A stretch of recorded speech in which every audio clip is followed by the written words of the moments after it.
How do I put a dent in this massive system? And one of the first rules of organizing is you center the people most impacted.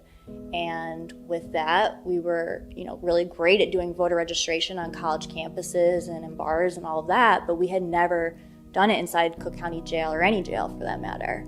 And so the whole idea was really building political power inside the jail to start holding judges accountable, to start holding the state's attorney accountable. In 2016, Anita Alvarez was running against Kim Foxx. Anita Alvarez is a notorious prosecutor who has done some horrendous things, and we were able to vote her out.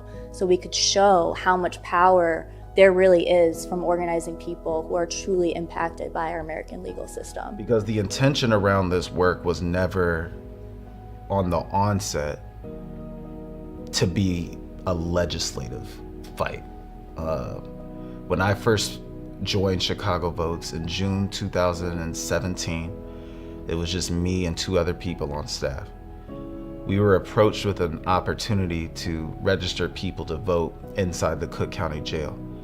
And we didn't really know what this would look like, but we went and had a meeting with the sheriff, Tom Dart, and we asked him, can we start running a consistent program where we're bringing volunteers into the jail to register people to vote? And he said, I am comfortable with facilitating any sort of positive interaction between community members and those who are locked up. So naturally, being an organizer, I started asking for more things. I asked if we could start running elections in the jail. He was like, sure.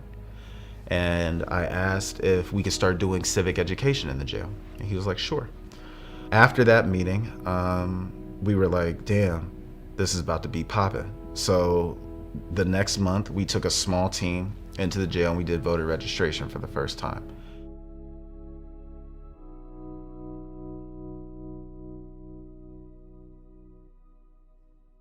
So then the question became, well, how are we gonna vote?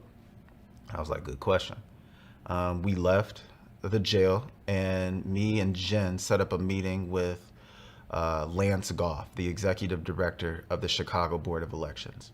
And we were just like, look, we've been doing voter registration in the jail. We wanna get polling locations in the jail so that people can actually vote in these elections, and we're not just registering people to vote for no reason. And his lawyers were there. And they were like, no, that's not happening. You can't put a polling location inside a jail without allowing everybody in the community to have access to that polling location. What you can do is establish a temporary polling location that is reserved for people inside jail to vote at. And in order for that to be established, you have to pass a law that will change the statute to allow people in jail to have access to actual voting machines. We established more deeper relationships with people who were working in the carceral system over the course of that time. And one of those people was Dr. Christina Rivers.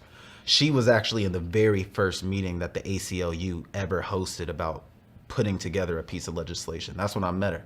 And she was talking about this work she was doing in Stateville, how she's running a think tank, how she's doing these surveys and people are learning about what it means to be civically engaged. And so we joined and started participating in that and ended up writing a second piece of legislation called Civics in Prison, which will require that people are taught civics as part of their reentry process. So in 2019, we passed those 2 bills.